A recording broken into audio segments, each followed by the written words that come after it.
Y'all ready to talk about this full moon?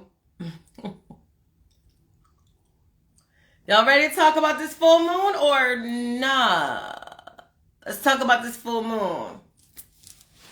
Briefly, because I have been wanting to talk about it since Saturday, but Hi! I just did an interview with a South African page. So now I have people in the chat from South Africa. Thank you. I'm going to follow you back after the live. But let me get right into it. You just watched it. Thank you. Let's talk about I'm about to say South Node. We could talk about that too. Let's talk about full moon in Libra. Just to get to the bottom of it. Hey, Queen. Hey, Queen. Yeah, thank you, sis. The braids are getting old. They don't stay new looking forever. But let's talk about this full moon in Libra, because y'all know that y'all want to know about it. Y'all want to know what's going on in these, streets of life. The full moon, Libras are in the building? Okay, good. Well, let's talk about the full moon that was in your sign. And why this full moon, I'm going to explain why this full moon was about where you are unclear. Hey, Hip Hop Nation. We're talking astrology now. This full moon, just to get right to it, and I'm going to explain it because you know how I like to make everything plain. This full moon was about basically how you are incorrect because you are not clear and you are deceived. The information you have is incorrect. Why would I say that? Hi, Lok Yogi. Why would I say? And also really quickly, I talked about it a long time ago. Some of you may remember, some of you may not. Astrology for geniuses, not astrology for dummies. Astrology for geniuses is the circle that we're doing. We're going to have a circle where we actually learn astrology, learn elementary astrology, to start from the beginning, because you have to start from the beginning. Everybody wants to catapult and just blast off like a rocket ship nowadays and skip a whole bunch of steps. People don't want to slow cook nothing. They want to put it in the microwave. Everybody wants to instantaneously just go to the next level in their achievement. Go to the next level in their growth, in their healing. Everybody want to skip steps. But when you skip steps and you just don't deal with things in the proper way and just really allow them to slow cook, eventually you got to come back around and deal with everything anyway. There's no shortcuts. Spiritual growth, healing, nothing. Accomplishment in life, achievements, attainment of goals. There is no, I'm skipping 30 days to being a millionaire, whatever. Like, that's the thing. Everybody wants to catapult themselves and go beyond the steps to achieving things the right way in sequential order. Can't. So if I'm just putting it out there, astrology for geniuses. It's not just going to be a class where I'm teaching and you're listening, taking notes. And that, of course, you will be taking notes if you're learning. But what we're going to do is we're going to have a circle. We're going to have a circle and we're going to talk about whatever issues are unfolding in all of our lives at that point, how the transits are impacting us. So it's not just going to be a class where it's like instructor, student. We're really learning from each other. You know what I mean? The earth signs can help the water signs. The water signs can help the air signs. So I'm putting it out there, and the price is going to be so low. I'm going to only open up like 10 slots. So I'm just putting it out there, and send me a DM if you have questions. But we're going to get that started. Hey, Kari. So here's the thing. This full moon, let's get right into it. All right? This full moon in Libra was ruled. What is the ruler of Libra? Somebody type it real quick. Because we need to talk about this full moon. Because we need to talk about everything that's happening right now. Right? You interested, Lok Yogi? I would love to see you there. It's going to be dope. It's going to be a circle. Not just a class. A circle. Not just a lecture. a circle, not just a seminar, a circle. So Venus, right? Venus is the ruler of Libra. So what is the ruler of the full moon in Libra? Venus. Where is Venus right now? Where is Venus transiting right now? Venus is the ruler of Libra, but it's not in Libra. Hey, Jeremy. Hey, Tara. Where is Venus right now? Somebody type it real quick. Venus is the ruler of Libra, but Venus is not in Libra right now. Where is Venus right now? You guys got to know these transits. Pisces, right? Just us growing up said Pisces. Venus is in Pisces. So the full moon that we had, and I'm sure you guys saw it outside when you look outside. It's like, it was luminous. The moon was huge. Hey, Tiff, we're talking about the full moon. The full moon in Libra that happened this past weekend, the ruler of Libra is Venus. Venus is currently in Pisces. What is the ruler of Pisces? Neptune. Where is Neptune? In Pisces. So that's it. That's the final stop. In astrology, that's called final dispositorship. So the final dispositor of this full moon, the moon was gorgeous, right? It was huge. The final dispositor of the full moon in Libra is Neptune. I explained how 20 seconds ago. I'm going to explain it again. The full moon was in Libra. The ruler of Libra is the planet Venus. Venus is money, partnerships, value, morals. Everything Taurus and everything Libra is Venus. The ruler of the full moon in Libra is Venus. Venus is not in Libra though. Venus is currently transiting Pisces. What's the ruler of Pisces? Neptune. Where is Neptune? In Pisces, its home sign. So Neptune is the ruler of the full moon. So bottom line, what is Neptune? Cloudiness, fogginess, unclear information, things that don't really make sense, things that aren't really accurate or truthful. So this full moon was about partnerships, relationships, not just romantic relationships, because whenever you say relationships, people think you mean romance, husband, wife, girlfriend, boyfriend. No, any partnerships. Could be your neighbor, could be your enemy, could you be your boss, your coworker, whoever, just other people. Libra is other people. Aries, the season we're in now, is the self. The opposite of the self is other people. The opposite of Aries is Libra.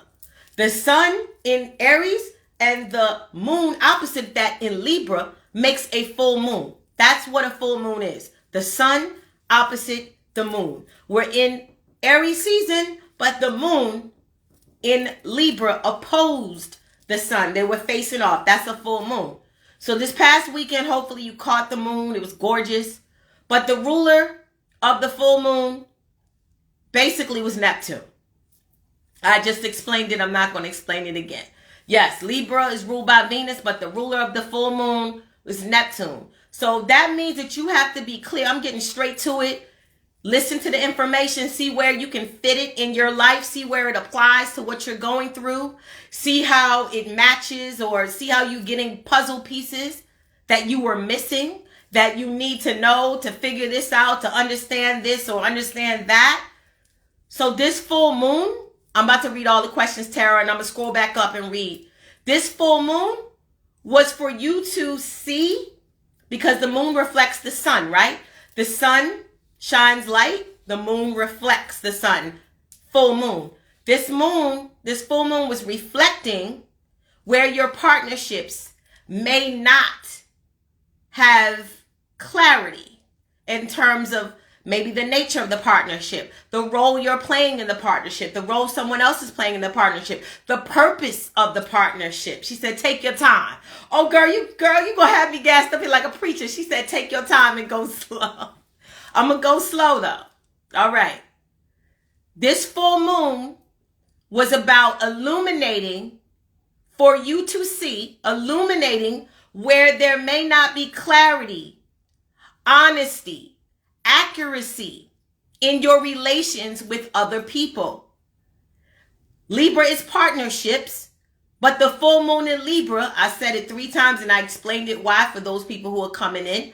I explained why the full moon, even though Libra, the full moon was in Libra, it's ruled by Venus. But the actual rulership of the full moon was Neptune. Bottom line, just getting straight to the point. Peace out, Bukhari. Bottom line, this full moon was about where you are unclear, where the information that you have is not accurate, where there are things you're seeing, but you're not seeing things clearly, or maybe you're glazing over them, or maybe you're seeing what you want to see. So you're infusing your own interpretation, or you're adjusting the lens so that the image that's reflected back to you matches what you see in your imagination, or it matches what you would like to see in your imagination. Neptune and Pisces is about the imagination. It's about illusion. And then when you move a little bit further past illusion, we go into delusion. Delusion means you see it, it's real to you, but it's not reality, right? The opposite of Pisces is Virgo, reality. Jupiter, Mars, Venus, and Neptune are all in Pisces. We have 4 planets in Pisces. Neptune in Pisces was the ruler of this full moon. Where are your partnerships a little cloudy? Where is the nature or the definition of your partnerships and the role you're playing alongside someone else, or the role that someone else is playing alongside you? Where is it a little murky?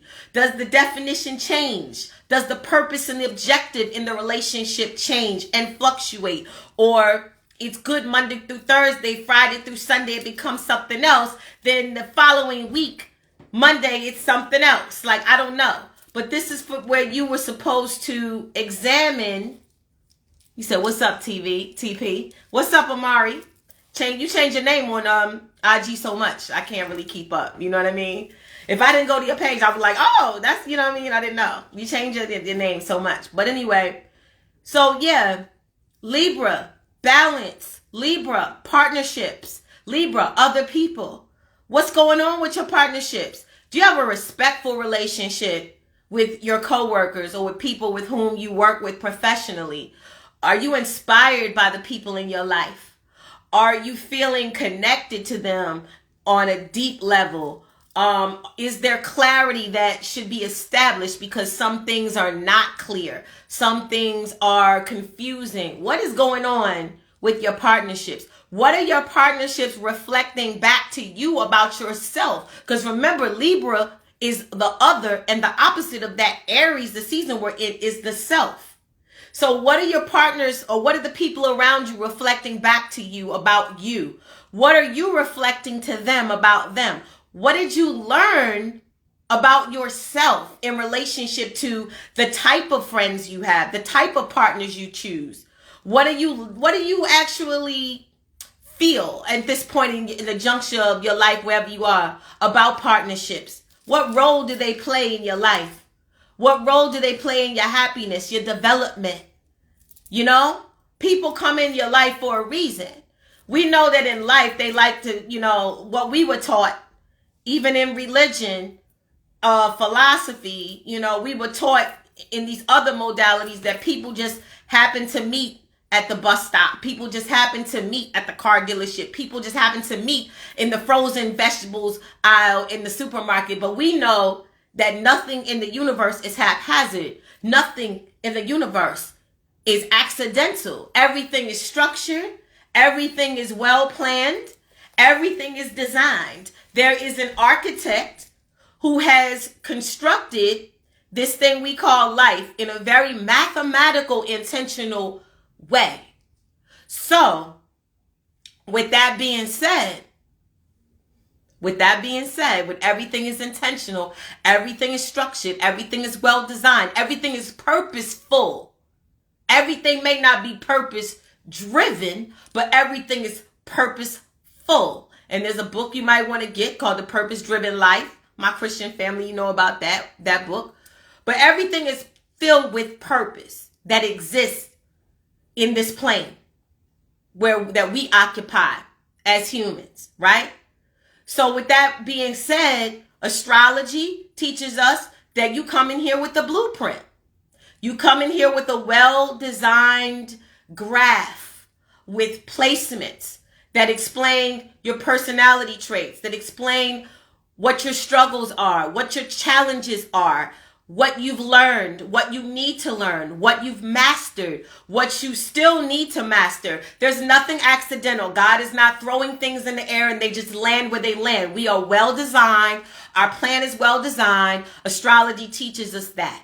There is no way that you would give me your birthday and I would be able to tell you what type of childhood you had, that I would be able to tell you how your coworkers treat you, that I would be able to tell you what your biggest challenges have been in domestic partnerships. How would I know that? I didn't grow up with you. I didn't live next door to you. I didn't live in the same neighborhood with you. I'm not friends with your mom or your aunts. So how would I know that, right? Astrology teaches us that there is a system that explains our destiny, our life walk, our path, right? So with that being said, you know in your chart, peace out, Kibalon. I saw him come in here. With that being said, and you know in your chart, and you know in your blueprint, you're not just crossing your fingers when you wake up every day and you lift your head off of the pillow and you get up off the mattress and you go, well, I wonder what life has in store for me today. I wonder what I'm supposed to be doing today. I wonder how I'm supposed to be navigating this particular thing called life today. Now, I'm not saying that every single day you're clear about how it will unfold, but there's a lot of clues. There's a lot of clues. There's a lot of mathematical and scientific modalities, just plain and simple, that if you don't know, you can call me or call somebody else or call someone who studied and say, you know, what exactly am I supposed to be doing? I just turned 28. I just turned 35. I just turned 43, 53. What am I supposed to be doing at this point? What happened? I'll tell you. Your Saturn just crossed your Venus. You know, your relationships are either going to be serious. They're going to help you mature. They're going to progress your business. They're going to progress the way you accomplish things, or they're going to be out of here. Okay, your Saturn just crossed your North Node. You have to honor your destiny at this point. Or, you know, your Mars is square your Venus. So whatever is, you know, not really aligning as far as your relationships with the opposite sex, it's going to come to the forefront right now. Whatever the transit is that's impacting your chart, whatever is happening inside your chart at this point, we know that astrological knowledge can demystify that. There's no reason at this point. In the age of Aquarius, information is chasing you. There's no reason why you should be like, well, I really don't know. I really don't know. I'm trying to figure it out. Whether it's human design, astrology, cardology, or all of the above, because all of these modalities point back to astrology. All of them point back to astrology. So at the end of the day, you are being provided with ample information on how you can be knowledgeable about how to navigate day to day, month to month, year to year, in order to effectively show up in your life. Because who you were at 14 is not who you were at 23, and is not who you will be at 29. It's not who you'll be. You're evolving. If you're still breathing, you're still here. You're watching me on Instagram right now. You're still alive. There's breath in your lungs. You still have an opportunity to continue on this path of life. And I want to say something to you guys. We were talking about the full moon, just to refresh the topic for those who came in. The purpose of this conversation was about the full moon in Libra. Shout out to K Slay, who is now an ancestor. He has a Cancer stellium, which explains why when I handed him my music, if you read my post today, some of you guys just look at pictures. Instagram is about visuals. Some people don't read captions. I posted a story in the caption under the picture that explained how I handed him music, and that is how I became a guest on his show on Hot 97, Hip Hop Radio in New York, and Sirius XM numerous times. But he had a Cancer stellium. Your chart never ends. Even when you're not in the physical anymore, your chart continues. He has a Cancer stellium, right? I have Cancer placement, so that explains why I would have handed him music and within an hour he would have gotten back to me. None of this stuff is accidental. Even the people we meet, right? So he has a Cancer stellium. The full moon in Libra that we just had, 26 degrees of Libra, opposite the sun, 26 degrees of Aries. The sun is the season we're in. So the sun in Aries season, opposite the full moon in Libra, squared by Pluto in Capricorn. And I told Al-Kibalon earlier that I was going to speak about this, so let me do this before I go back and address some other things about the full moon in Libra. I want to actually talk about K-Slay since he's come up in this conversation. Cancer, Capricorn, Libra, Aries, all the cardinal signs. Cardinal means you started off. Like they say, set it off. Like Jada and Latifah set it off. We popping it off. Cardinal signs pop off the seasons. Aries begins the spring. Cancer begins the summer. Libra, fall equinox. Capricorn, winter solstice. The solstices, winter and summer. The equinox, spring and fall. The cardinal signs begin the seasons. K-Slay had 4 planets in Cancer. Okay? So that means this full moon was in Libra was square 90 degrees, square his Cancer placements. I'm not going to confuse you guys and start talking about geometry, even though this is mathematical. And I can't avoid talking mathematics if I talk about astrology and explaining it.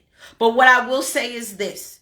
Pluto and Capricorn, everybody knows what Pluto represents, right? Type in the chat what Pluto, the planet Pluto represents. Really quickly. I'll give like 3 seconds so we can just keep it going.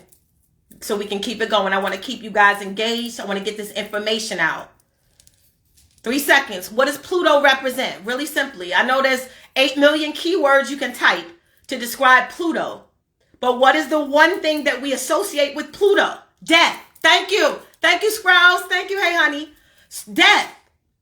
So the Pluto in Capricorn, 28 degrees. Square the moon, the full moon, we just had 26 degrees in Libra. Pluto Capricorn opposite his Cancer placements. But what is the sun? The sun in Aries, squared by Pluto and Capricorn. The sun is celebrities. The sun rules Leo, right? Performers, entertainers, recreation. Leo, right? Leo showing up on stage, under lights, you're naming lights. That's Leo, ruled by the sun. So the sun in Aries squared by Pluto in Capricorn. Celebrity passing. Sun square Pluto. Sun represents Leo. K-Slay was a Leo. K-Slay's sun was in Leo. His natal sun in his birth chart was in Leo. The sun right now, 28 degrees now, but the full moon was 26 degrees. The sun was 26 degrees of Aries, squared by Pluto. Pluto, when he passed, 28. Sun 28, Pluto 28. Sun celebrity, Leo, Pluto death. It's really simple. As complicated and brain bending, we like to say astrology and geometry and all of this stuff is, that's really simple. Sun Leo, Sun celebrity, Pluto death. Capricorn status. Capricorn, the top of the chart, like 12 o'clock. When I talk to you about your chart when we do these readings, I say the midheaven, which is the top of your chart, the same way 12 o'clock is at the top of a clock. Your midheaven is at the top of your natal chart. The top of the zodiac wheel is Capricorn. That is the top. That is the goat who reaches the top of the mountain. That's why Capricorn is about goals and accomplishments and achievements. And you being the supervisor, you being the boss. So Capricorn is the boss of the zodiac at the top. Pluto in Capricorn is at the top. It's in Capricorn at the top. Death of a noted figure. Sun, celebrity. Leo. I just wanted to touch on that. And just to put that out there, to give you a real, simple example of how we watch transits. The same way you're like, should I take an umbrella outside with me today? I need to know the weather. You have to know the cosmic and spiritual weather. You are in Aries season. Jupiter is in Pisces. Neptune is in Pisces. Mars and Venus are in Pisces. We got 4 planets in Pisces right now. Mars is the self. Pisces is deception. Self-deception. Back to the full moon. Neptune, the ruler of this full moon, even though the full moon was in Libra, and Libra is about partnerships. Libra is about balance. As you know, it's represented by the scales. Where is your life out of balance because of self-deception? Because I said Neptune is the ruler of the full moon. Venus rules Libra, but the ruler of the full moon in Libra was Neptune. And I explained why earlier 3 times. So if you came in, you missed me explaining that 3 times. But Neptune is the ruler of the full moon in Libra. So where are you deceiving yourself? Because you want to believe something that maybe is not true. Maybe that's not accurate. Maybe you're not paying attention to details. Maybe you're not looking for information. Saturn, which is mandatory things, is in Aquarius. Aquarius is knowledge. Saturn in Aquarius means that knowledge is mandatory. It's not really optional. We are in the age of Aquarius. Saturn is there in the sign of Aquarius right now. So knowledge is mandatory. It's not, well, I might be able to utilize this knowledge. I might if I'm interested. I might if I care. No, knowledge is essential at this point. In order for you to have accurate understanding, in order for you to be able to progress, in order for you to be able to utilize your personal talents and your tools and your strengths effectively. Exactly, Mahal. The age of knowing, not guessing.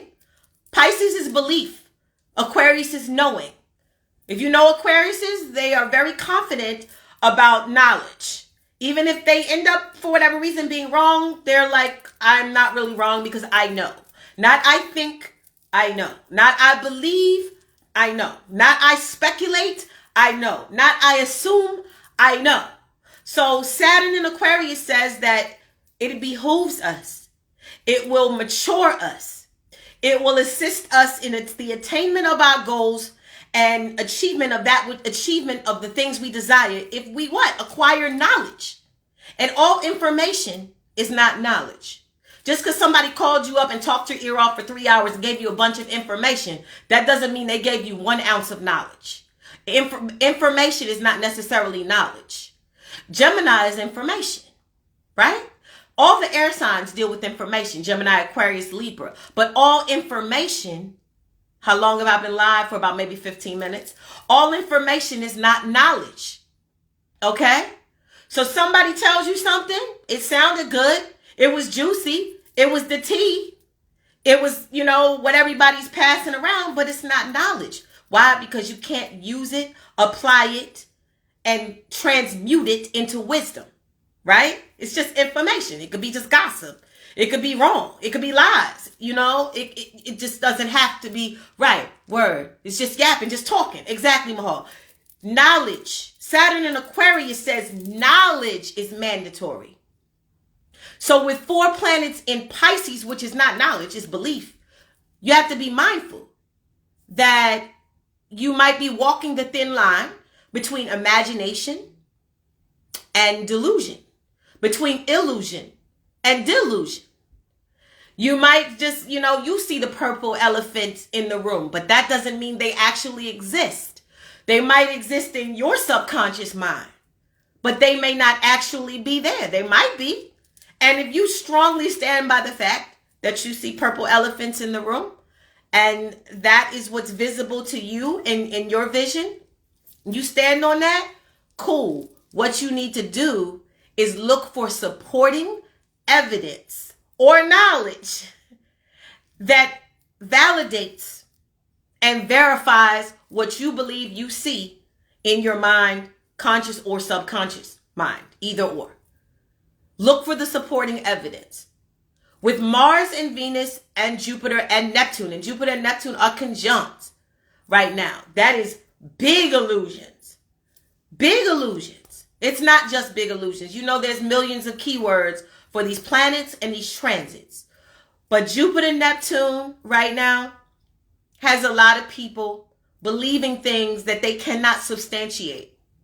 Some of those things are valid and are actual, factual, and some of those things are not.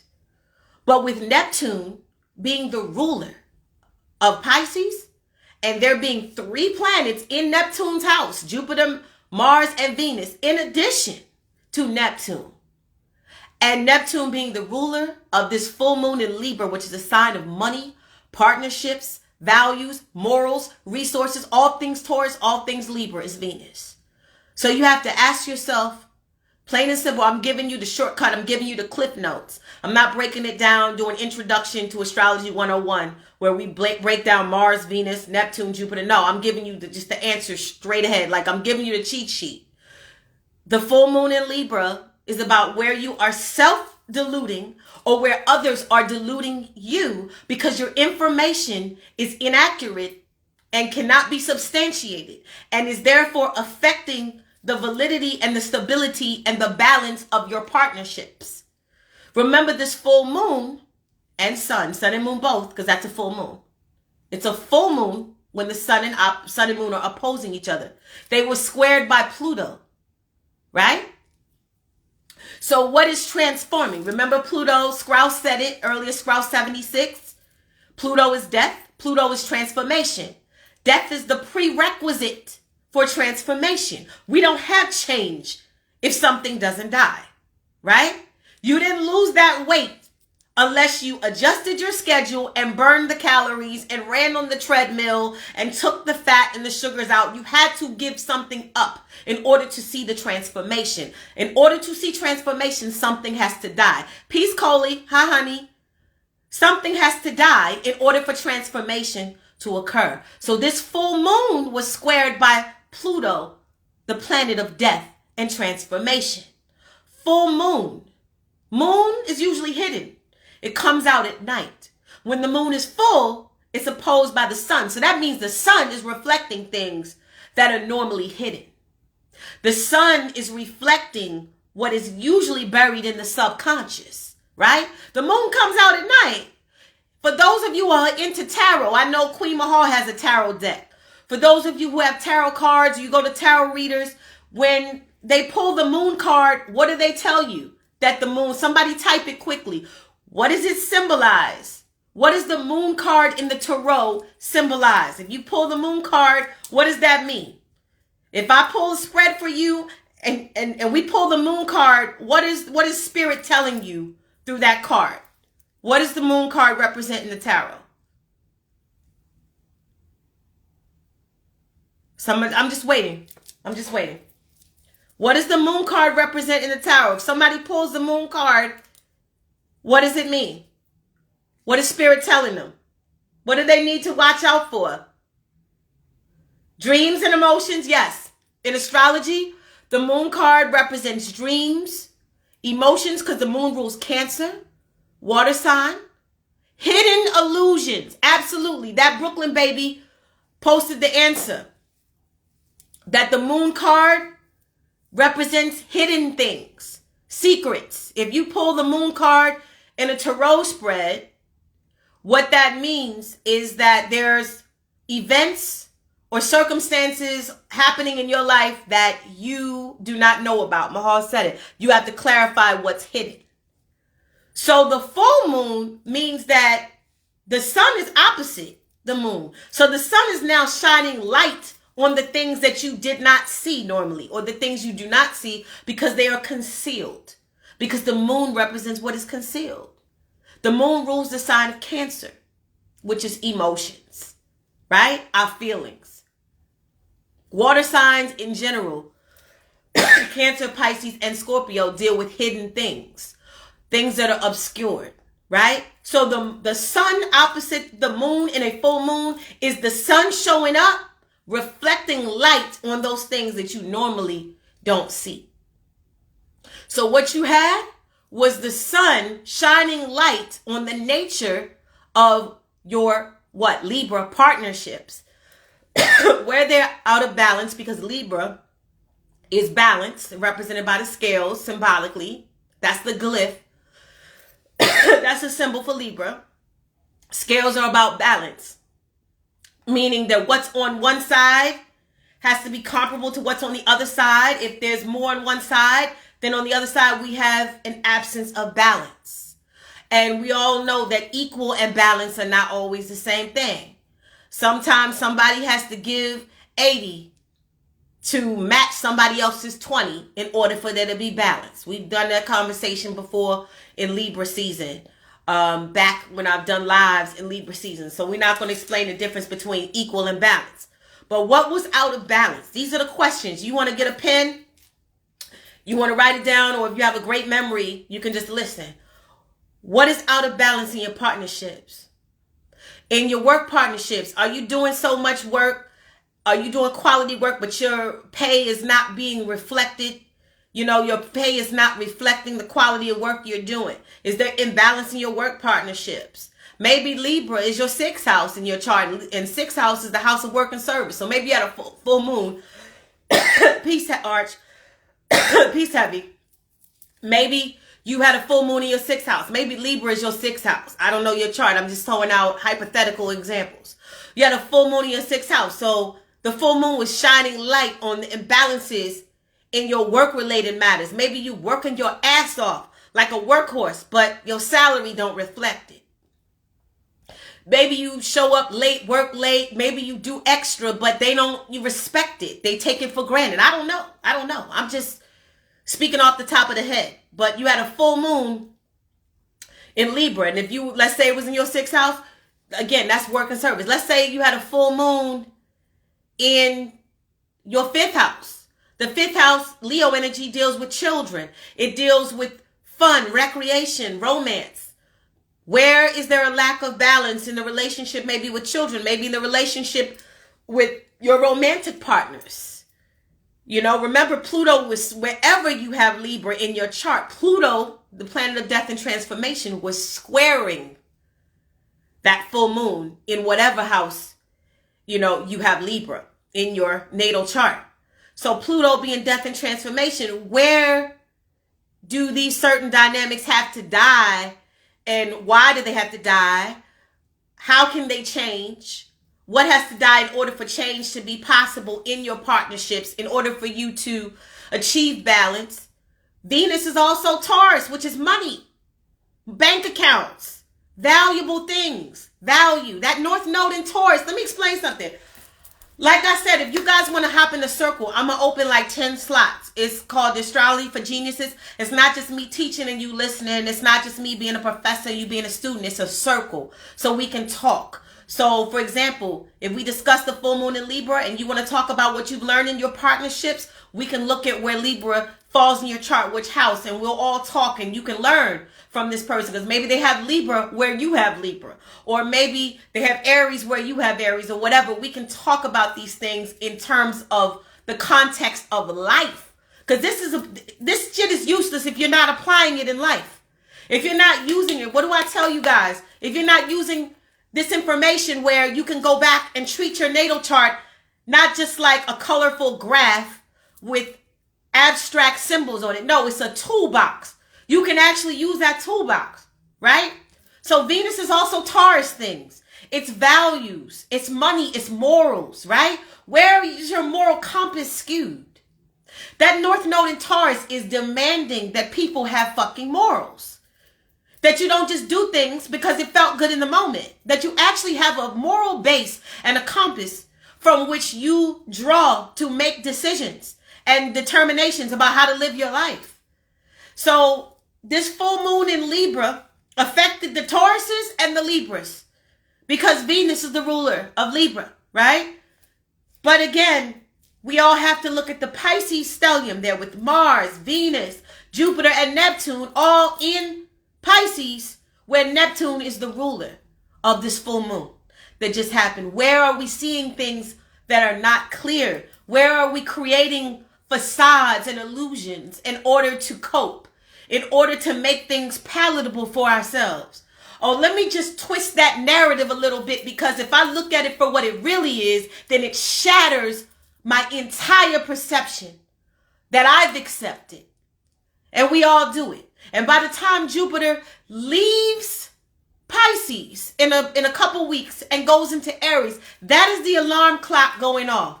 That is the wake-up call. People will finally be very angry because Aries is a sign of anger. Aries ruled by Mars is anger, conflict. So when Jupiter leaves Pisces in a couple weeks and goes into Aries, people will say, what the fuck did I believe? I cannot believe I let somebody tell me that was true when I actually had that particular event unfolding in my face. I ignored it. I didn't pay attention. I twisted the narrative, like I said. I distorted the facts. I uprooted the facts, removed them, threw them out. Right? So all of this is important. Where am I being deceived? Where am I self-deceiving? Because Mars is the self, and Mars is in Pisces, and Pisces is deception, right? Pisces is also imagination. Pisces is music. Pisces is, creative expression. It's a lot of different things, a lot of different ways these transits are playing out. But just to give you the shortcut, straight to the point meaning of this full moon, where are your partnerships out of balance? Where do certain aspects of your partnerships need to die and be transformed? That's a square to Pluto. Pluto is death and transformation. Where are you not clear? Where are you self-deceiving? Where are you willingly or not so willingly being deceived by other people because you don't prioritize getting knowledge? Aquarius, Saturn and Aquarius is mandatory knowledge. You don't prioritize knowledge and information that is accurate. Where are you doing yourself a disservice? Because remember, if you're out of balance, Libra, let's not even talk about being balanced with other people. You can't have balanced relationships with other people if you yourself are out of sorts internally. Am I going too fast? Is what I'm saying making sense? Is it resonating? Did I tap on things that you guys wanted to understand or know about events that are happening in your lives? Am I bringing the astrology home in a way that you can utilize it and make use of it to really kind of tweak and adjust and turn the knobs on these situations that are showing up in your lives? Because it's hitting, it's giving, it's giving information, it's giving knowledge. Okay, awesome. Thank you, Lok Yogi and Mahal. Thank you, Felisa. So yeah, and in the circles, in the Astrology for Genius Circle, like I said, I want to open up 10 spots, maybe 12, where we just kind of come together and I get a chance to really unwind. It's not really an IG thing. It's really more of a session where we're talking and we can really talk about that Venus and that Mars in your chart and what Venus and Mars are doing in the transits and how they're affecting your chart. We're also going to talk about the rest of 2022 because I'm telling you now, and I'm being real direct on this live, real straightforward on this live. The South Node in Scorpio, the North Node in Taurus, it is really demanding that you do whatever healing work needs to be done. And no healing work is instantaneous. There is no add water and mix and all of a sudden I have overcome my struggles that I've been dealing with since I was a toddler, since I was a teen. I've overcome my anger. I've overcome my bitterness, my resentment, my hatred, my envy, my spite, my desire for revenge, whatever, all that South Node and Scorpio shit. But you have to work on it. You have to work on it. Why? Like I said, when we have our circle, I'm going to go into the rest of 2022. But just to give you a little bit of information about why it's imperative, I'm telling you, this healing, why you can't really opt to do it if you feel like it. You're going to get smacked and broadsided in the latter part of the year if you don't. Chiron in Aries is going to be joined by Jupiter. Jupiter is leaving Pisces at some point, going to Aries. It's going to join Chiron, the wounded healer. Chiron, as you know, is spiritual and emotional wounds that sometimes heal if you heal them. If you don't, they just stay wounds. But Jupiter, which expands everything that it touches, is going to join Chiron in Aries. They're going to square Black Moon Lilith in Cancer. This is emotional wounds that are deep. Chiron in Aries, square Lilith in Cancer. Cancer's a water sign. South node in Scorpio, water sign. Lilith trine the South node. This is bad. I'm telling you right now. You people that feel like you have the option to continue to stay petty, to stay immature, to stunt your growth, and to not really evolve in a way where you start seeing physical evidence of you being the best version of yourself. You think you can put that off? I'm telling you, you're going to have a hard fucking 2022. I'm seeing it play out. I'm not just speaking astrological assumptions and, making like weird propositions about, weird proposals. I'm telling you what I'm seeing in people's lives. That South Node in Scorpio is really, really getting people done the fuck in. You have to deal with these imbalances in the root chakra, the sacral chakra, in your personality. You have to deal with it. North Node in Taurus says morals, standards, guidelines. You can't just be winging it in life. You can't be rolling the dice and being like, well, I'm going to see how that turns out. Well, I don't really have a system that I rely upon to decide how I engage people, who to engage, where I should spend my time, how I should spend my money. Venus and Pisces too, by the way, is your money disappearing. Whether somebody took it or whether you willingly got conned out of it. All of this shit, listen, I can't really go into all of it, obviously, in a 5-minute, breakdown. I'm about to read some of these comments, but I just want to let you know that in the circle, we're going to talk about all of that because I want the circle to be the building ground for us to eventually have our meetup. We're going to do this Chart Smart meetup, and we're going to take this astrology thing to another level where people are actually seeing growth. Like, you're going to look back at April, and then you'll look back at January, and you'll look back at November and be like, wow, I really learned a lot, and I came a long fucking way. Do you know what I mean? Where you will actually see evidence of how you use astrology to actually live the life you were designed to live. And to not be perfect, because there's no such thing as perfection. Because what you think is perfection might not be what I think is perfection. But where you can actually see evolved, improved versions of yourself come to life. You know what I mean? So we're going to talk about all that. God's Writing said it just popped up. Just popped in. I'm sorry. Have you watched Ultimatum on Netflix? No, I have not.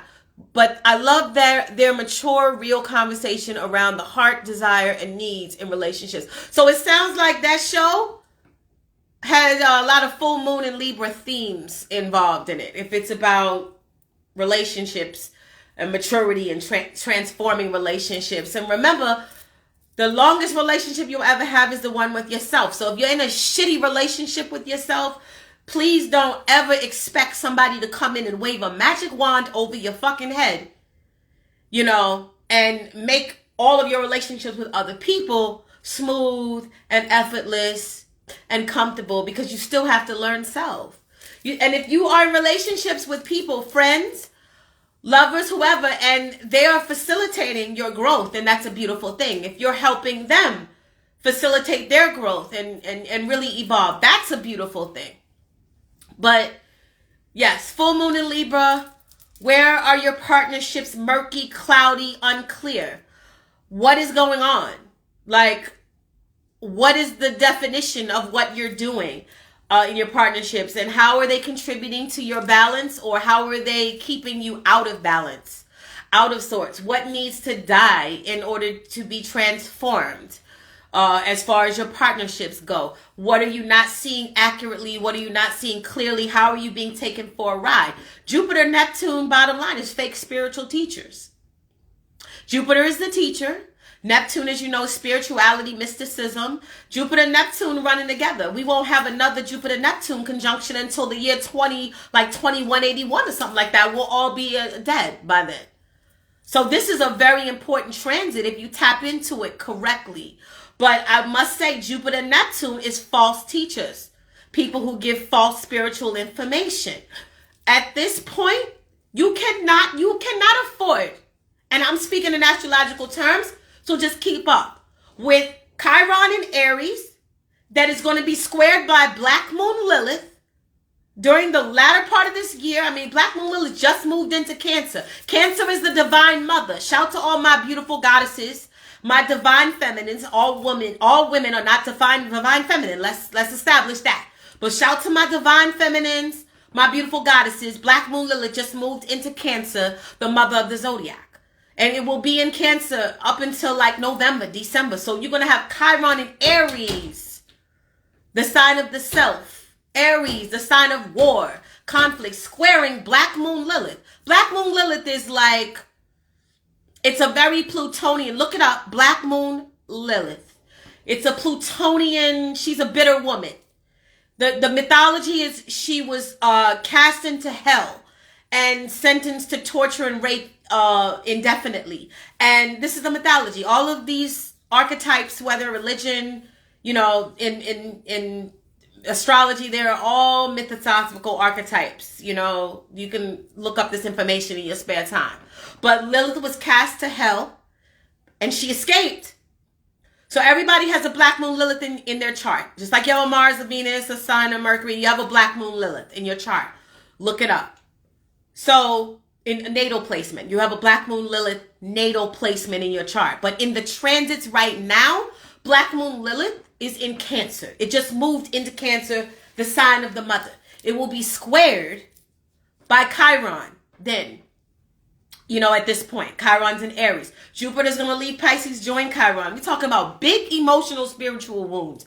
We're talking about big issues that people have suppressed in their most inner hidden parts of their nature.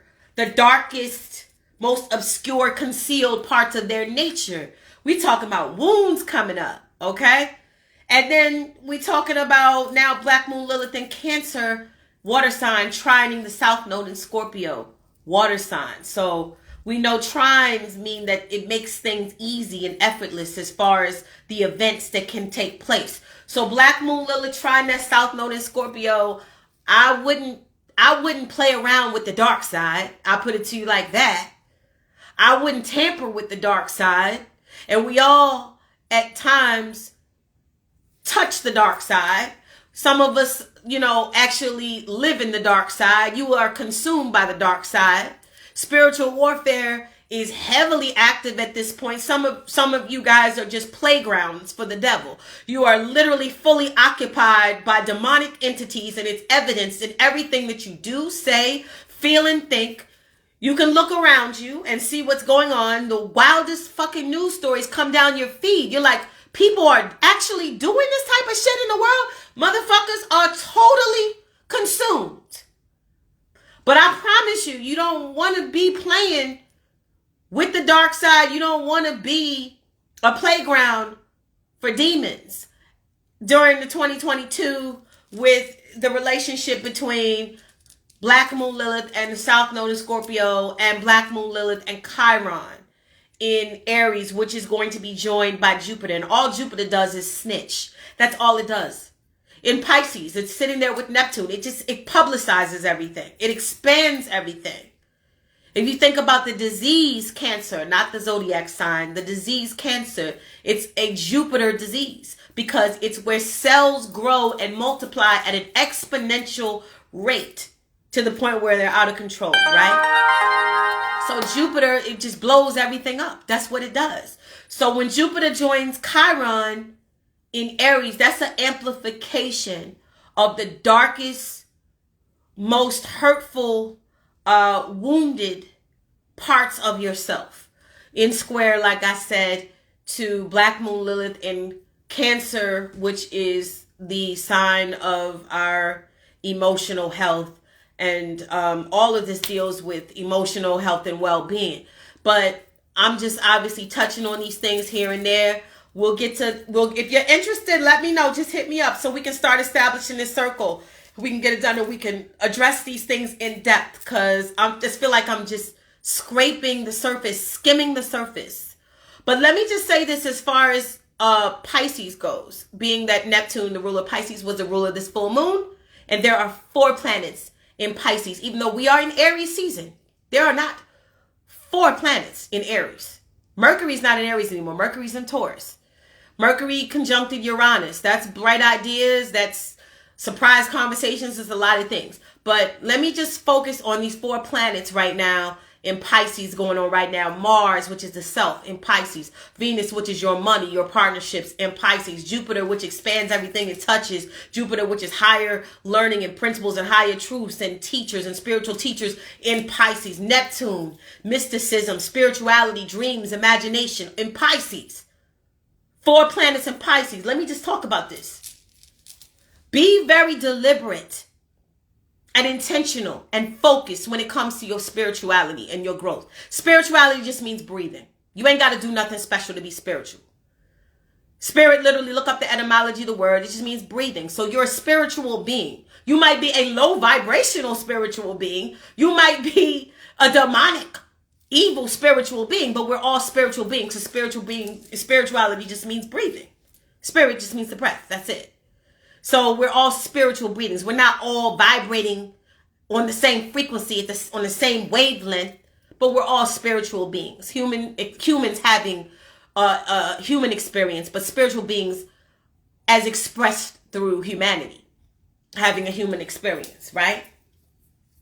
So with that being said, be very intentional about your spirituality.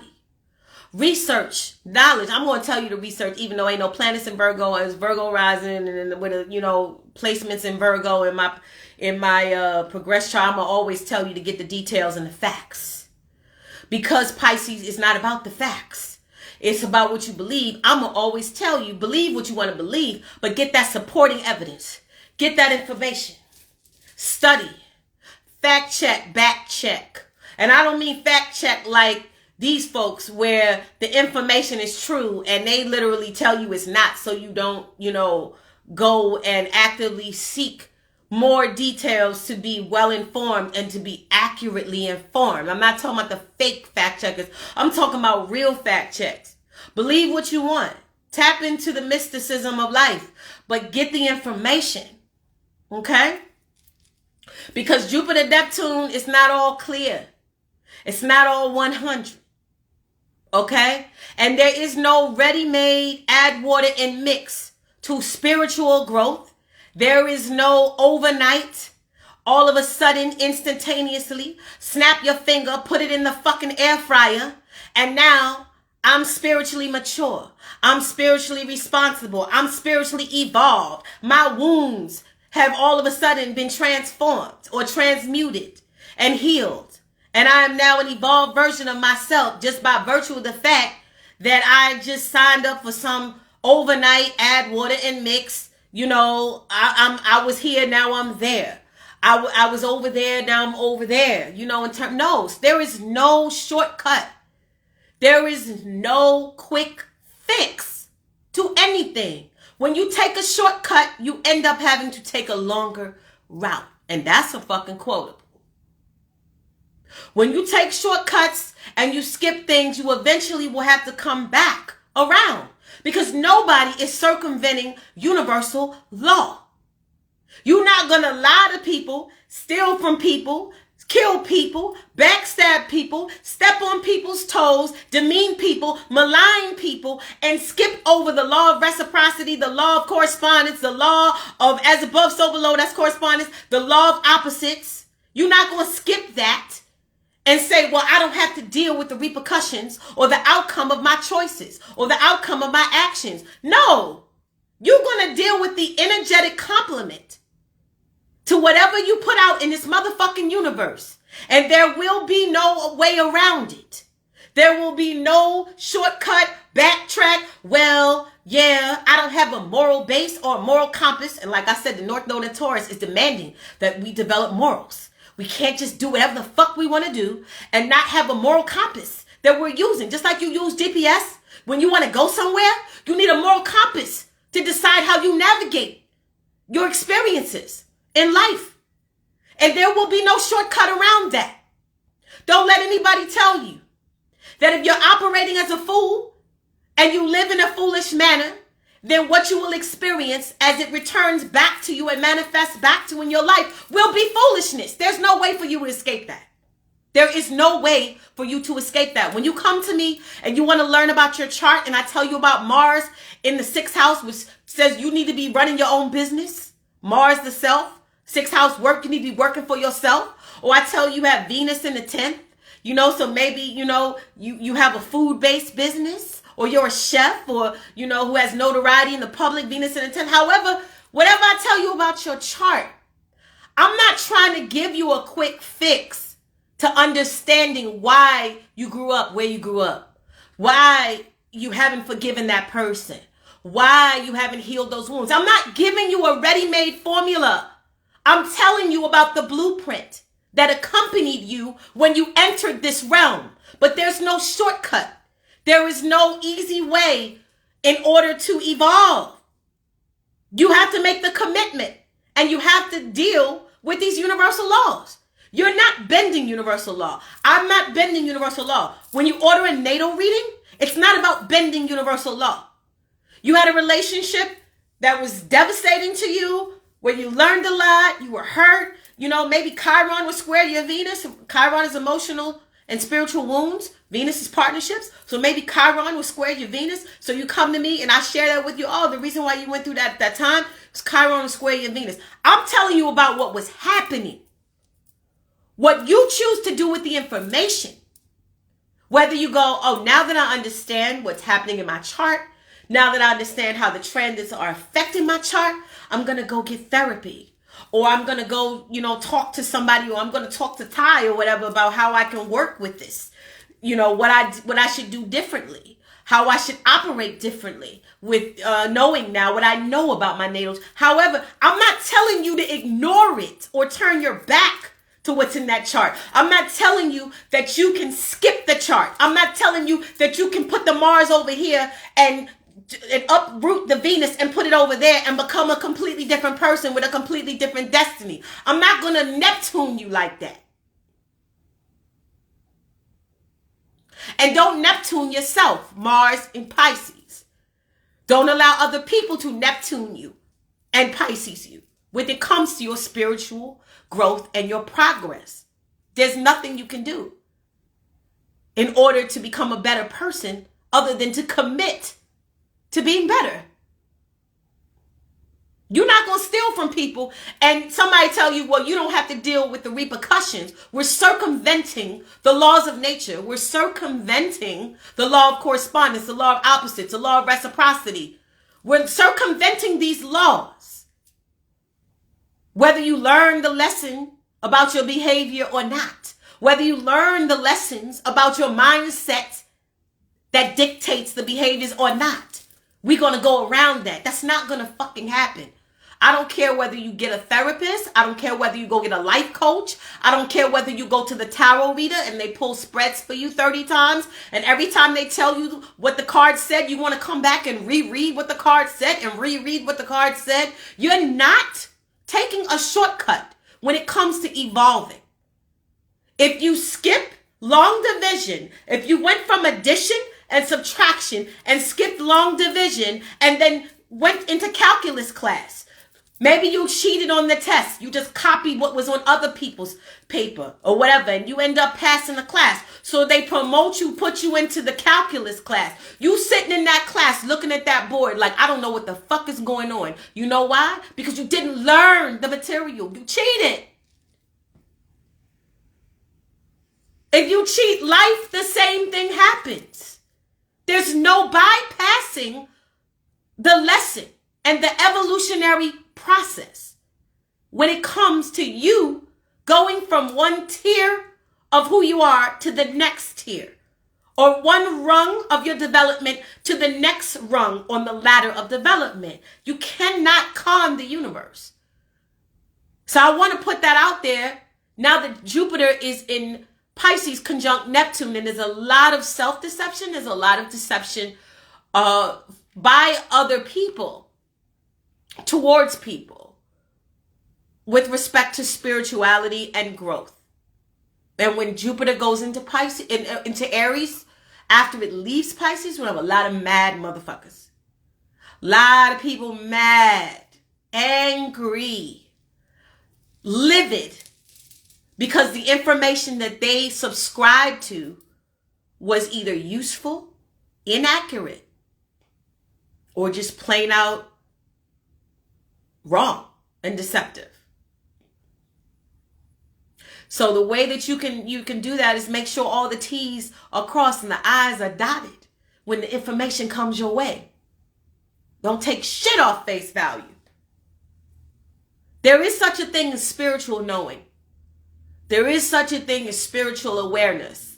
And you may not be able to always explain tangibly what you intuitively see or what you download in your subconscious or what your dreams and revelations showed you. You won't always be able to explain that with tangible physical evidence. I understand that.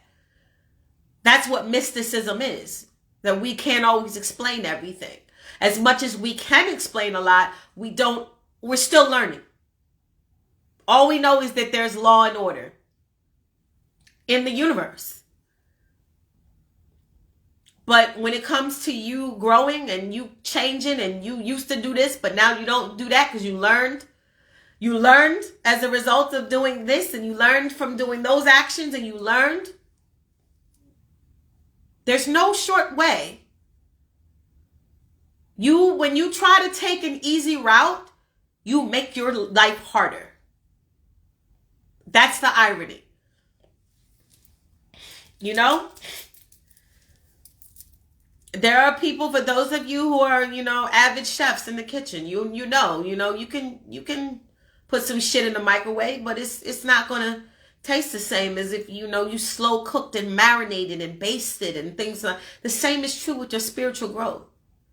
So while we have these planets in Pisces and spirituality and spiritual teachers and what we're, learning about ourselves so we can grow and evolve, don't overlook Saturn and Aquarius, which is the importance and the demand that we accumulate and acquire knowledge. The acquisition of knowledge is mandatory. Saturn means it's mandatory. And Saturn also means there's consequences. So Saturn and Aquarius, I've talked about this on the podcast, on the Spiritual Gangster podcast. All the ladies have addressed these things. It's a very, very great podcast. If you get a chance to catch it on YouTube. We went live for the first time like a week or two ago. I can't remember now. But we talked about this. Saturn and Aquarius is also consequences. You know how they say what you don't know can hurt you? Yes, there are consequences for a lack of knowledge. My people perish for lack of knowledge. That's Saturn and Aquarius. That's another thing. We can take these, you can throw those biblical scriptures out and we can explain them astrologically. You know what I'm saying? We can explain them astrologically. So it is mandatory and imperative that you get the knowledge that you need. Even when it comes to your spiritual growth. Even when it comes to your evolution. I'm going to go back and read some of these comments now because I know I missed a lot. Hey, Coley. Yeah, the Howard University Bisons is in the building. Coley, Mahal. I am more mindful of choosing my battles. Yeah, everything is now. Thank you for saying that. We only have a couple more days left of Aries season. We only have a couple more days left. And then we are in Taurus season. That means the sun is going to join the North Node. Taurus, morals, money, value, valuable things. What's valuable to you? Do you have a list of values? What comes first on that list? What comes fifth on that list? Is it God, love, family, friends, money? Is it money, friends, family, sex, cars? I don't know. Everybody's list is different. But Taurus says, what is your list of valuables? Because Taurus is about valuable things. The sun will be going into Taurus in a few days. We only got 3 days left of Aries season. And Aries is the sign of warfare, fighting, battling. But it's also the sign of self and identity. Right? Because it's the first sign of the zodiac. Because if you don't define self, all that other shit don't matter. Second house, money. Third house, communication. Fourth house, home and family. Fifth house, recreation, children. Sixth house, work, service, health, wellness. Seventh house, partners. Eighth house, other people's resources and death and transformation. Ninth house, long distance travel, higher learning. 10th house, accomplishments, professional status in the world. 11th house, technology, friends. 12th house, spirituality, self-undoing. But all of those other houses don't mean shit if you haven't dealt with that first house, which is self. That was what this season was about. The first sign of the zodiac, Aries. And we got 3 days left. But Mahal brought out something that I wanted to say. Even though Aries is the sign of fighting, everything is not worth fighting for. What is your list of values? Taurus, what do you value? Like I said, first, what do you value 10th? What do you value 3rd? What do you value 5th? What's most important to you? Because those are the things you should be fighting for. I did a live on Aries in the beginning of Aries season. And I talked about why warfare is a part of life, and spiritual warfare, is very important, because everything that happens in the physical, it culminates in the spirit realm first. So I talked about spiritual warfare, physical warfare, whether you punch a motherfucker in the nose, whatever. Warfare has to be justified. You can't just go around arbitrarily initiating attacks and violating people, because then you're in violation of universal law at that point. It's not self-defense, right? Self-defense is different from unbridled attack. We talked about that in the beginning. I'll be doing these lives. I'll be putting the information out there. I put a lot of information out there, and a lot of the stuff, it eventually comes to pass. You know what I mean? Sometimes I save the lives, sometimes I don't. But like Mahal said, and I want to bring light to this point now that we are winding down with the season finale of Aries season. Everything doesn't deserve your energy where you end up fighting or battling.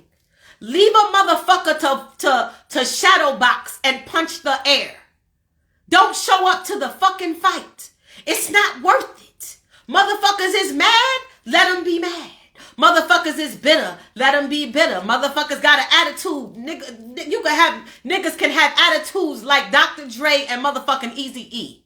Okay? Niggas with attitudes out here. Let them have attitudes. You don't have to show up and mirror them. You don't have to validate them.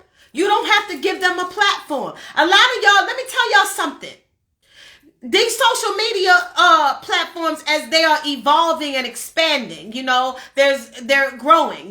We come a long way from Black Planet, and we come a long way from AOL chat rooms. Okay? We come a long way. But what these platforms have done is expose the mental and emotional imbalance of you motherfuckers. Real talk. Talking about Aries and how you mad. Is you mad? Like they say, is you mad or not? That's Aries. Fighting, war, battles. You know what I'm saying? So we talking about, well, is it worth the battle? Well, he said this. Well, she got a problem with that. Well, he said this. And let him have the problem. Let him be mad. Let him be irritated. Let him be vexed. Ty Phoenix don't owe you no motherfucking money. Ty Phoenix never borrowed no money from you. Ty Phoenix never borrowed no Gucci bag from you. Ty Phoenix never borrowed no red bottoms from you and never paid them back, never returned it. You ain't got no reason to be mad at Ty Phoenix. So if a motherfucker is mad at Ty Phoenix, nigga, you gonna be shadow boxing the air, cursing the air, out swinging, and mad at your motherfucking self. Because like Mahal said, every fight doesn't deserve you to show up and attend. That is the lesson of Aries season.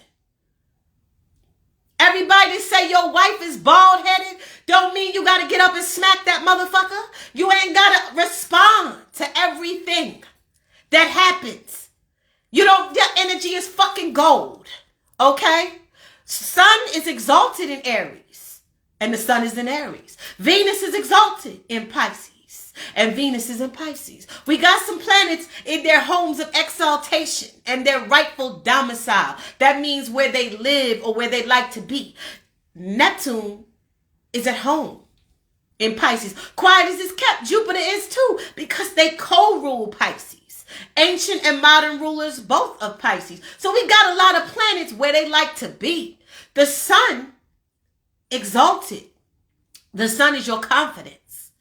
That's your egoic force. In Aries, it's like, oh, I'm bold. I'm assertive. I'm aggressive. Assertive, aggressive, not the same thing. But we won't get into that. But the sun in Aries, That's you feeling, feeling yourself like I'm standing, I stand on it, right? I'm standing on my principles and I'm, in your face like, and what? But everybody don't need you to show up and challenge them. Let a motherfucker fight with their own internalized, damaged self. Because I'm telling you right now, a lot of people just gonna have to be mad. They don't like what you're doing.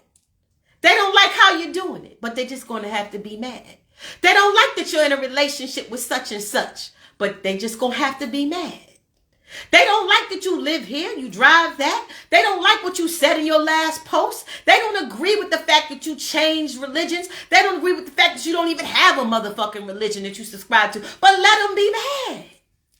Is you mad or not? Is you mad? Let them motherfucking shadow box. You can swing the air like Floyd Mayweather until your motherfucking arms hurt. You'll be fighting your damn self. That black moon Lilith though, that black moon Lilith in Cancer now for the rest of 2022, get it together. A lot of y'all emotionally out of sorts. Mentally and emotionally out of sorts. So hopefully in Aries season, you didn't tire yourself fighting with your motherfucking shadow. Because if you had a beef with me, that's exactly what ended up happening in your life. A lot of y'all done cursed people out, done fought people, blocked them, sued them in court, divorced them for alimony, and all this shit, and you ain't even met in some of these motherfuckers. Now y'all crazy. Oh yeah, the sun is about to leave Aries. I'ma speak unfiltered. Yeah, I'ma speak unfiltered. Y'all crazy. Y'all done had divorces, marriages, divorces, annulments, then kick the motherfucker out of your house, curse them out every time they come on the timeline, and you don't even know these people. Y'all crazy. Y'all blocking people that don't even bother y'all. Blocking is when somebody is harassing or stalking you or violating you or somehow or another infringing upon, your personal space in the social media world. Y'all blocking people that don't even know y'all. Y'all mad at people that y'all never dated, some of y'all crazy. Get your shit together, please. Jupiter and Pisces, by the way, Neptune and Pisces. Pisces and Virgo is also the health axis, mental health. Get y'all shit together, please. I just been talking. But give me a cosign. Let me know, right? For real though. He said, like a Queen of Spades. Queen of Spades, listen. Queen of Spades. Spades represent work and service. That would be like the earth signs or like the pentacles in the tarot. Queen of Spades. The Queen of Spades is a woman that got her shit together. You know what I'm saying? She got her resources in order. She knows exactly how she's acquiring her resources. She knows where she's allocating her energy. Because we don't want to just waste energy. We put our energy where we see results, where we're working toward a purpose. You know what I'm saying? Queen of Spades. All my tarot family, chime in, tap in, inform the people in the chat when we talking about Queen of Spades. But a lot of y'all crazy. I'm sorry. It needs to be fucking said. You having full on divorces and annulments and kicking people out, and I threw your shit out on the lawn and I don't want to ever speak to you again. You never even dated these people. What's wrong with y'all? How you mad? Every season was hard for you, right? You was punching the motherfucking air. Breaking up with people you never fucking met, right? Cursing people out, unfollowing and blocking people that ain't even in your fucking life. What's wrong with you? Y'all crazy. I'm not lying. If I'm lying, I'm flying. My feet is on this fucking carpet. I had to sharpen my sword back in the chess moves. Okay, chestnut checkers out here, baby. That's right. But this is real. Get it together. Pisces Stallion, get your mental health in order. A lot of y'all, don't let this shit make you crazy. Don't let the food you eat, and when I say food, I'm not talking about the literal food on your plate, like the literal food that you digest. Food is also what you put in your mind and your spirit. It's the shit y'all listen to. Turn that music off if it's making you fucking crazy. Stop eating them foods with the additives and processed ingredients if that shit making you crazy. Stop following certain people on your timeline and seeing them every day, looking at their pictures, looking at them on vacations or whatever. That shit driving you crazy. Get your mental health in order, please. Portia laughing. Portia laughing. No, but some of y'all crazy. I don't like that bitch. I don't like that nigga. You don't know him. You don't know her. And if they're representing things that jar your spirit or got you out of sorts, okay, do what you need to do. But get y'all crazy. Some of y'all, I'm sorry. Like, that attitude you got, Easy-E. That attitude you got, Ren, MC Ren, and Dre. That attitude you got, nigga with attitude, you niggas with attitudes. Get it together because there's no justification. Don't let Jupiter and Neptune and Pisces expose the fact that you need serious help. You need serious help. Like you need to, and we all need to be healing because I talked about how Chiron is going to be squaring Lilith all year. So we all need to be healing something. You feel me? The whole purpose of Chiron is not for you to just relish in your wounds, lick your wounds. It's for the wound to be transmuted, transmuted, alchemized, whatever, into healing. Because not all wounds stay wounds. There's some shit you might have been crying about 10 years ago and you don't even think about it anymore. You don't even remember the experience. You don't have a relationship to it anymore because you've evolved. That's the goal of healing.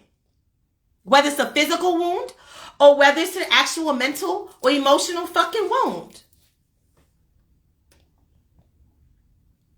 I just want to see what y'all saying. Because I know you got to pull an ice cube and leave NWA. Renard said you got to pull an ice cube and leave NWA. Exactly. You know what I'm saying? Jerry Heller and all. Ruthless Records. Don't be ruthless out here. Double entendre. Don't live a ruthless lifestyle. Pull an ice cube and get the fuck. Pull an ice cube and get the fuck out.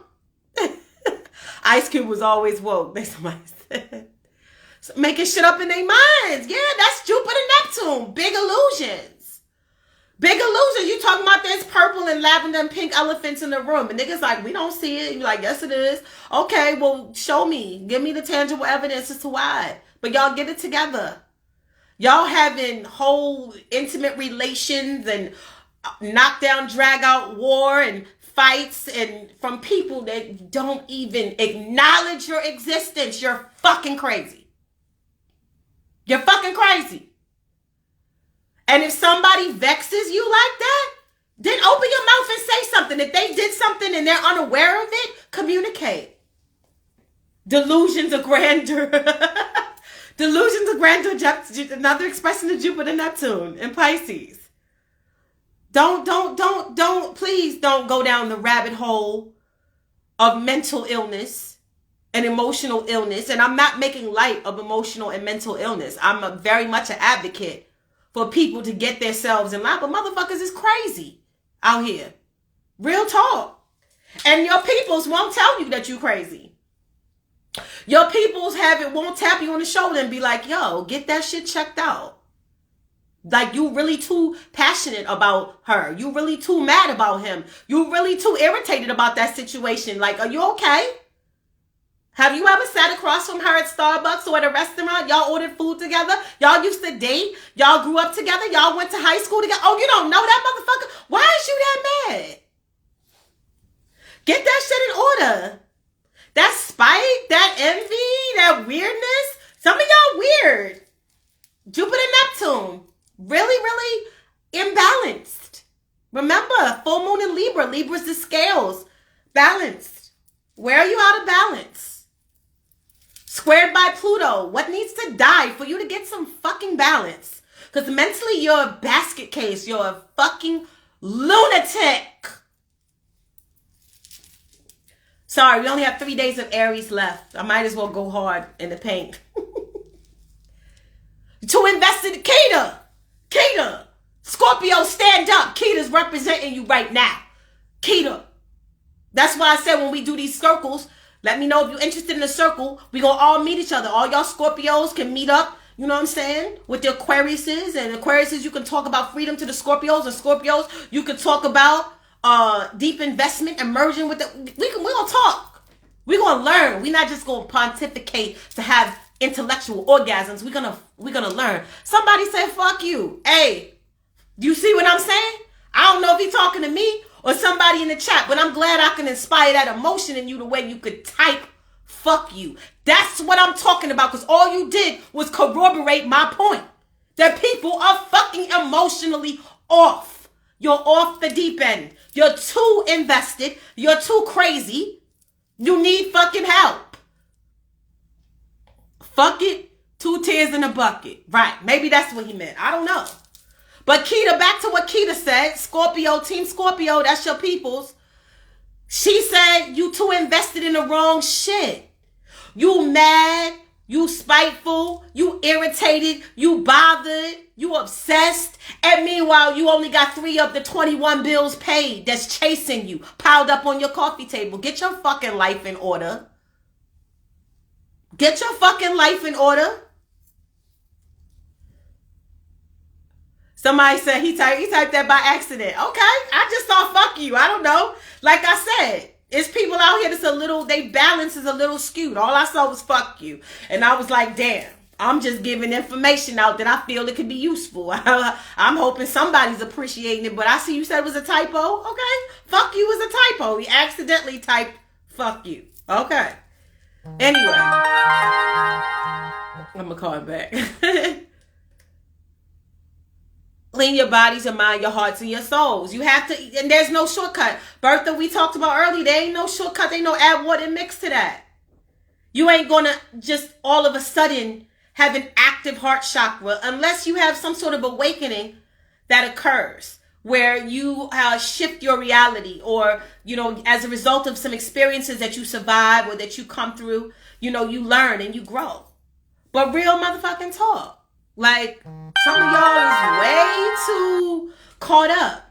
That South Node of Scorpio is not playing. All my Scorpio sons in the chat, please. You already know. You know how serious it is. You know what I'm saying? Like, change, transformation, alchemy, transmuting lead into gold. That South Node in Scorpio is like, yo, you can't go back there. You know how I said you a little off, you a little crazy, you a little imbalanced, you a little weird? When it comes to certain things, you're not addressing certain things. They've been suppressed in your subconscious. So you're not really healing in the way you should. You're not getting the interventions that you should. That South Node in Scorpio is going to teach you. You're like, I'm about to. No, South Node in Scorpio is like, I'm about to. Taurus. No, it's about to be Taurus season. Tauruses, shout to y'all. I just had to tell y'all, because Aries is the season of fighting and conflict, right? But like we said, Mahal and some other people pointed out, every fight doesn't deserve your attendance. A lot of y'all, like I said, you shadow boxing. You shadow boxing like a motherfucking Wu-Tang record. You fighting imaginary fucking enemies. You fighting enemies and the demons that are dancing around in your brain, in your heart. Ain't nobody showing up to fight you because you ain't important enough. Oh, Amina, girl. But y'all need to get it together. Nobody's showing up to battle you. You're not worth the battle.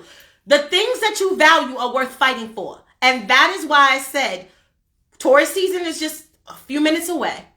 3 days. But Taurus is about values. Get your values in line. Be like, that's important, that's necessary. That's very, very valuable to me. That's meaningful to me. Get it in line. Make the list. God, love, partners, friends, job, sex, passions, goals. Get that list in your mind. Even if it's a proverbial list and you don't literally write it with a pen on paper. Be clear about what you value, because that's what you should be fighting for. These other motherfuckers that don't matter, these other people that's not important, these other situations that's not important, these other circumstances, they don't deserve your attention. I don't give a shit. You're going to have to be somewhere punching the air when it comes to me. You don't like these motherfucking songs? You don't like what I'm doing. You don't like these lives. You don't like the fact that I'm doing astrology, music and astrology. You don't like the fact that I'm wearing a tie-dye shirt. You don't like the fact that I got these tribal motherfucking bees, and you don't like this and you don't like that, and you unhappy about this, and I don't like how you're going to be mad by your motherfucking self because you are not worth me showing up, giving you the energy, time, attention, because currency, Taurus, valuable currency, time, and is the most valuable currency. You can't get that shit back. You can get money again and again. I'm not giving you that platform. I'm not giving you that audience. I'm not giving you. You're going to be mad by your motherfucking self. It ain't important. It's going to have to be real important. And I'm telling you, when you make a conscious decision to only invest your energy in the things that you deem extremely valuable, worthy, and important, it shifts the focus on an energetic level to all of those things. And you can have a relationship vibrationally with those things to where you can manifest what you need to manifest in relationship to those things.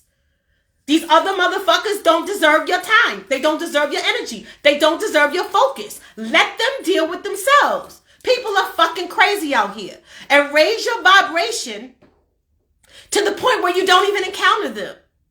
Two people can be standing next to one another and they don't see one another because they're not on the same frequency or the same wavelength. It's not on the wavelength.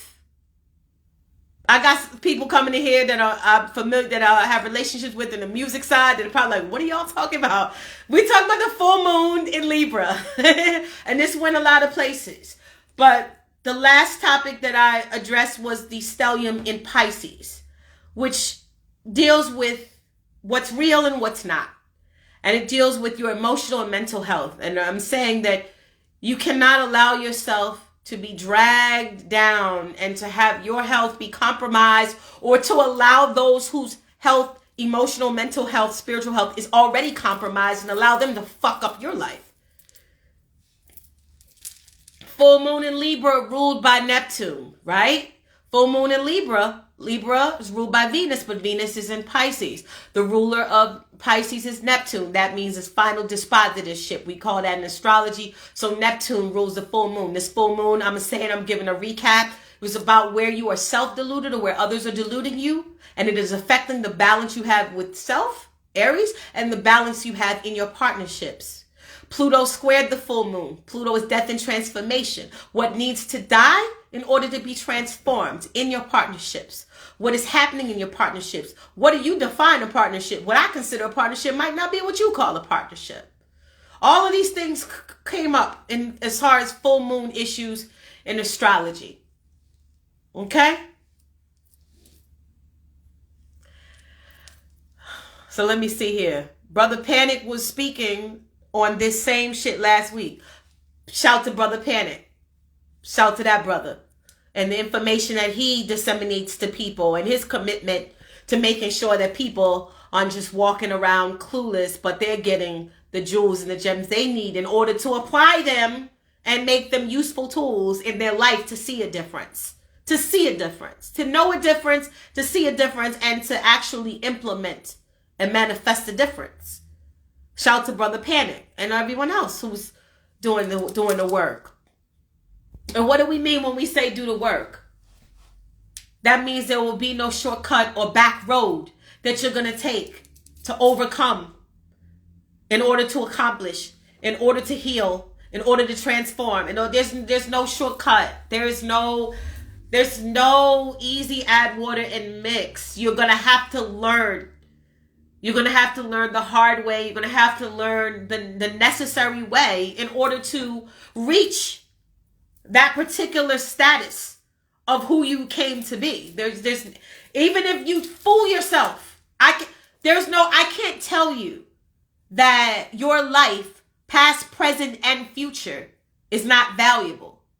Which means that you're going to draw from the past, whether it be 10 lifetimes ago or last week. You're going to draw from it in order to contribute to what's happening now. And what's happening now is going to affect what's happening in the near future. It's all relative. There's no shortcut around that. There's none. There's none. And I don't recommend that people delude themselves, Pisces, stellium and Pisces, in believing that you don't have to face and address what's necessary in order for you to really reach those particular goals that you have, those goals you have for yourself. Just go through it. Go through the fucking fire. It won't be the same for everybody. It will be more difficult for some than others, but Keita says, I say this every day. People walk, and drive, talk, and drive like they're in zombie state. They are. Some people are. Some people are. And if you're a fucking zombie, just find, the people, you'll magnetize those on your frequency and y'all can zombie out together. You won't be fucking around with me, though. You won't be on my phone. You won't be in my house. You won't be riding around in my car. I don't have zombies in my personal space because that's not the frequency that I'm on. Period. Period. As they say, period. What else is going on? I want to just see some of these comments. I'm going to read some of these comments and I'm going to let y'all go because this is the Easter Monday. I was on spring break, Easter, and then I had a look. So it's about to all shift or whatever. But I'm going to let y'all go. But I want to see what y'all saying because I want to learn from y'all too. He said extras. He said the extras in a thriller video. Yeah, you know what I'm saying? Walking Dead motherfuckers for real. Out here. Somebody had to tell him.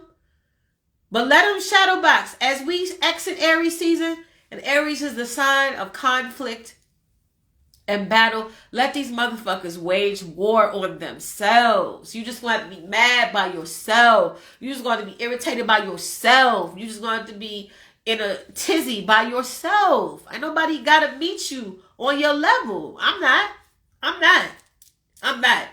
And if you say, well, are you saying that you don't care enough? There's something that's not valuable, important enough? You don't care enough? Yeah, Cancer is a sign of caring. You don't care enough to go to bat with this motherfucker? No, I don't. I don't care. Newsflash. Breaking news. Nope. I got the Sun and Venus in Cancer. I absolutely don't care about shit that does not, with that which I do not have an emotional connection or does not emotionally resonate with me. I do not care. Get over it. He said, fuck that. I don't need the walking half dead near me. My aura field. That's right. If misery loves company, I must be the loneliest person. I know that's right. Oh, somebody said jabbed up. Ooh, we ain't even gonna say nothing. Solar flares in motion. Yeah, solar flares. For real. It's real out here. King R28 said, let me say this too. Yeah, I gotta be careful now with a lot of y'all hypocrites and could be speaking about yourselves now. So you gotta be careful. But how do you speak? I mean, watch what you need to watch for you. I just told you that Pisces may not always provide clarity. So you gotta be clear. Hypocrite, meaning do one thing, say another. You be the judge of that. You know what I'm saying? And make sure that your actions and your words and your mindset is all aligned too. And everything is, but who you choose to engage, the people that you have around you, just be conscious and use discernment. That's what we talking about.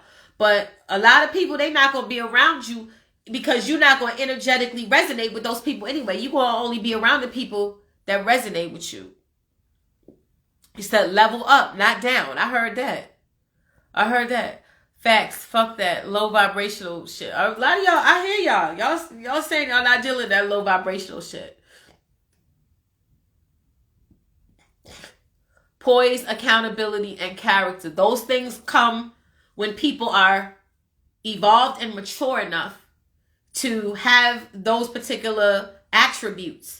They don't just come because people, that's why I said there's no shortcuts. You don't just say, well, I just woke up today and I'm accountable. I just woke up today and I'm committed. I woke up today, and I have, I'm conscious of my character.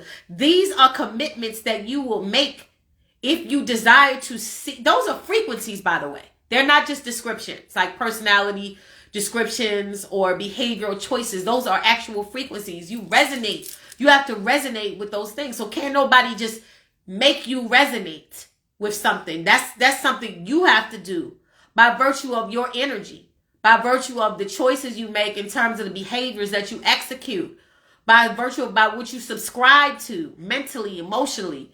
Can't nobody just make you responsible. Oh, well, spiritually, we're going to make you responsible. Spiritually, we're going to transform you into having character. That's not how it fucking works. You have to actually be on that frequency. So I fully agree with you. My Chiron is Aries, mine too. 27. What should I expect when I have my Chiron return? Well, I'm having mine right now, to be honest with you. Like I said, Chiron is emotional and spiritual wounds. But all wounds don't have to stay wounds. When you make a conscious commitment to healing, your wounds transform. Remember, the description for Chiron is the wounded healer. That means that a Chiron return, if you address your issues of pain, or you really allow the lessons that you were supposed to learn to seep in, your Chiron return don't have to be painful. It doesn't have to be devastating in terms of like what's hurting you. It could be like, I'm healed. You know what I mean? It could be an evidence. Your Chiron return could be actual evidence of how you have healed and how you have incorporated and manifested healing in your life. And you see it showing up in how you relate to others. You see it showing up in your commitments to yourself. You see it showing up in every facet of your life. Your Chiron return, like a solar return, is your birthday, right? Your birthday don't have to be sad. You know, your Venus return don't have to be devastating. Your Mars return, all of these transits can be actual events where you see your growth played out. It's almost like when you take a course, right? We all went to school at some point, elementary school, high school. When you take a course, at the end of that course, what happens? They give you an exam. They give you a final exam. What is the purpose of a final exam? For you to determine, for you to demonstrate how well you were listening and how well you learned and incorporated your knowledge of that material that you studied for that entire year. That's what a final exam is. So any of these events, these milestones, Chiron return, solar returns with their birthdays, they can be exams where you actually get to demonstrate to yourself as a soul how you evolve and how you progress. It doesn't have to be a hurtful experience. If you've been going through the same shit 3 times, same shit 10 times, same shit 40 times, you know what I'm saying? And you just, I get it, but then you really don't get it. Oh, I learned that lesson, but you really didn't learn that lesson. Then the Chiron return is going to be like, yo, what is it going to take? What is it going to take for you to get it? So these particular milestones that happen in your chart don't have to be devastating experiences for you. It could be evidence of how you have really, really passed these exams. You've really showed up like, I don't do that no more. Or I have a deeper understanding of that lesson. Or I've evolved beyond that. Or I healed that grief. Or I'm not as, impulsive as I used to be. Because Aries is a sign of impulsivity, right? So you have your Chiron in Aries. So Chiron and Aries, for those in that generation, it's wounds to the self. It's wounds to your identity, wounds to your self-concept, wounds to your relationship with self. We have experiences sometimes that wound ourselves, right? I will share some information about Chiron. As far as me, I'll put myself out there. For example, like I posted today, like because rest in peace K Slade. We talked about his chart earlier for those who missed it. And how the transits, played out as far as his transition. But that I'll use that as an example. So somebody listens to my music, K Slade, and within an hour he contacts me. And he's like, come up to the show. Come up to the show. But, people need to hear this. People need to see this. At the time, and I went through this a lot. It didn't register to me. Like, it didn't, my relationship with self wasn't like, well, I'm a fucking star. I'm a great musician. The mixtape that I gave him wasn't half woman, half amazing. Oh, the album it was a mixtape like that I done at the time. Produced every beat on there, and I was not the producer then that I am now. But at the time, my self-concept, my self-identity would say, well, I am a great producer. I am a great lyricist. I'm a great musician. I'm a great artist. I'm a superstar, of course. But you go through different ups and downs and changes, and you take on wounds to yourself. Wounds to the identity. That's Chiron. We have wounds. It's like, I'm not really putting it together. You know what I'm saying? I'm not really getting it. Like, oh, like, you are a fucking star. You're a fucking great artist. You deserve to be heard. You deserve to be listened to. People, and there's somebody who didn't know me could see that. So Chiron in Aries is where you don't see things about the self by yourself, for yourself, because of wounds. So my Chiron return that I'm having right now, and the one that you said you're going to have later on 2022, is where you start to see yourself. And you realize where the wounds still exist and where the wounds need to be healed. Knowing how important you are, how valuable you are, knowing how you define yourself. What do you call yourself? How do you see yourself? Like, you know, just really coming into that full understanding of who I am. Aries. Aries is who I am. That's what it is. So this season, this Aries season, every Aries season, it emphasizes you being clear about who you are. Who the fuck are you? Sometimes you have to look in the mirror or look into the phone on IG Live or look at, you know, whatever, and look at wherever you're looking at, you see yourself, you be like, I am a fucking hero. I am a fucking inspirational person. I am a god. I am a goddess. I am healed. I am a warrior. I am a queen. I am a king. I am, you know, a righteous, well-evolved expression of the creator. I don't care what you say, but you got to know who you are and you got to stand on that. Chiron in Aries is Chiron return in Aries is an opportunity for you to really come face to face with what you're describing yourself to be, who you describe yourself to be. I am that bitch. I am that dude. I am whoever. You know what I'm saying? It's given goddess. It's given hero. It's given healer. It's given divine feminine. It's given divine masculine. How do you really see yourself? That was Aries stuff. So those people who have Chiron in Aries, you guys are having your Chiron return. So this is the final exam where you get to really address how you define yourself and see yourself. You know what I mean? I hope this was a good live for you guys. I haven't decided if I'm going to post it or not. Lives are saved up to 30 days anyway, even if you delete them. They just are stored in the archive. So I just might pop up today, tomorrow, whatever, tonight, and just post it. Because a lot of you said save it, but there was a lot of information in this live. A part of my Chiron return in terms of being healed or as far as the self goes is me really embracing the role of speaking to you guys in a very unfiltered, uncut manner and giving this information, whether people accept it or not, embrace it or not, or whether they're ready for it or not. You know what I'm saying? So that's a part of my Chiron return, just like everything that is tied. Whether people give me the thumbs up or whether they give me the thumbs down. It's about whether or not I give myself the thumbs up. And for those of you, if you have Chiron in Aries, I wish you the best on your Chiron return as it's going to play out this year. And for those of you who have Chiron in Taurus, there will be some time, a considerable amount of time before Chiron goes into Taurus, a couple years, like more than a couple years. But for those of you who have Chiron in Taurus, Mercury is in Taurus, the North Node is in Taurus, and the Sun in 3 days will be in Taurus. So all of those placements are going to, at some point, have contact with your Chiron. So you'll be facing the issues about your healing or your wounds and your healing in relationship to your value and money and things of that nature and the value that you put on money and all of that. So yeah, this was a lot, but I've been meaning to go live and talk about the full moon. Taurus, lastly, before I go, did I cover everything? Because I know you guys been dropping knowledge left and right. It could be like, see how you're going to react to the situation. What doesn't grow dies. Absolutely. So sometimes allow it to die, that death, in order to transform. Yes, death is a precursor for transformation. We talked about that. Pluto, which squared this full moon.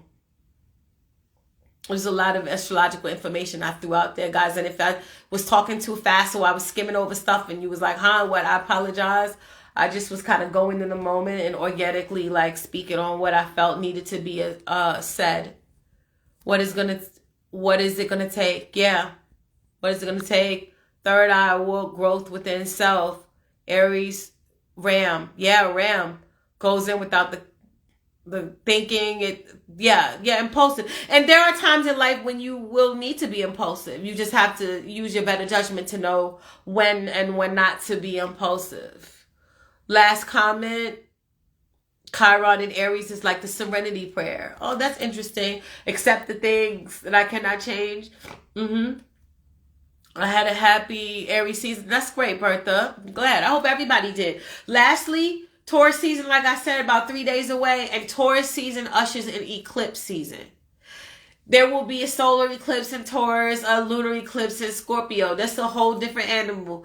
I keep telling you the rest of 2022, if you're not really making an effort to kind of go to these greater levels of self, you're just going to, end up really, you'll evolve, but it probably won't be as peaceful and probably won't be as uneventful as as it could be. So we'll talk about all of that. Let me know if you're interested. I'm only going to open up 10 to 12 slots, probably 12 since there's 12 houses in the zodiac, right? 12 months in a year. So we'll open up 12 slots for the astrology for geniuses, not astrology for dummies. We're not dummies. Astrology for genius class, where we can just kind of like go over not just elementary astrology principles and knowledge, but we can kind of just bounce off of each other and start talking about how we're going to strategize utilizing this information as we navigate the rest of 2022 going into 2023 and beyond, right? You can actually, we're going to address whatever you want to address, whatever you think is important. Woo! Sorry, guys. Sorry about that. That means it's time to go. I apologize. I'm up here knocking things over. But thank you so much. And let me know if you're interested. And like I said, for the circle. And enjoy the rest of your night. Have a wonderful night. And thank you guys for the commentary. I love reading it. Post this to YouTube. I could post this to YouTube. Absolutely. I think I will post this to my YouTube. That's a good idea. I don't know what happened. All right. Thanks for tuning in. And I hope these last 3 days of Aries season are great for you. I hope the full moon was very transformative for you. Be blessed. Thank you.